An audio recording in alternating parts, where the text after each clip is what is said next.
தனியார் வசம் இதை ஒப்படைத்தால் கூட தமிழ்நாடு அதிலிருந்து மாறுபட்ட ஒரு மாநிலம் என்று காட்டக்கூடிய வகையில் மாண்புமிகு முதலமைச்சர் அவர்கள் துணிச்சலாக இந்த முடிவை எடுக்க வேண்டும். தூய்மை பணியாளர்கள் அனைவரையும் அரசு ஊழியர்களாக அறிவிக்க வேண்டும்.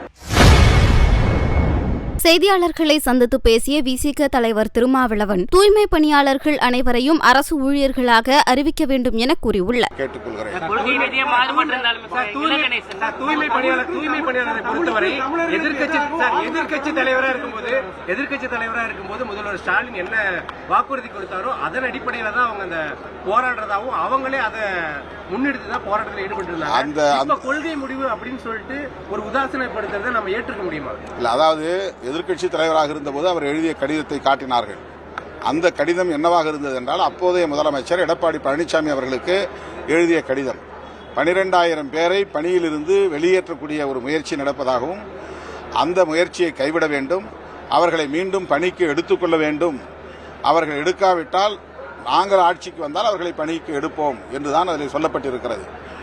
தனியார் வசம் ஒப்படைக்க மாட்டோம், பணி நிரந்தரம் செய்து அரசு ஊழியர்களாக்குவோம் என்று அதிலே சொல்லப்பட்டிருப்பதாக எங்கும் தெரியவில்லை. அல்லது வேறு ஏதேனும் தேர்தல் வாக்குறுதி அளித்திருக்கிறாரா என்று யாரும் எனக்கு காட்டவில்லை. அப்படி இருப்பதாகவும் தெரியவில்லை. அப்போதைய முதலமைச்சர் எடப்பாடி பழனிசாமி அவர்களுக்கு எழுதிய கடிதம் இவ்வளவுதான் சொல்லுகிறது.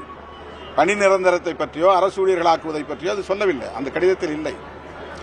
ஆனாலும் நான் சொல்லுகிறேன், தேர்தல் வாக்குறுதி தந்தாலும் தராவிட்டாலும், அந்த கடிதத்தில் அது இருந்தாலும் இல்லாவிட்டாலும், தூய்மை பணியாளர்களின் தன்மையை கருத்தில் கொண்டு அவர்களை அரசு ஊழியர்களாக அங்கீகரிப்பதில் அரசுக்கு பெரிய நட்டம் ஒன்றும் ஏற்பட போவதில்லை.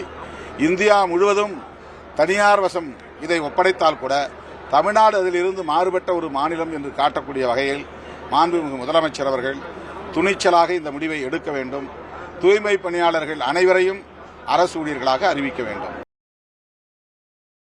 செய்திகளை உள்ளது உள்ளபடி தெரிந்து கொள்ள ரெஃப்ளெக்ட் நியூஸை சப்ஸ்கிரைப் பண்ணுங்க.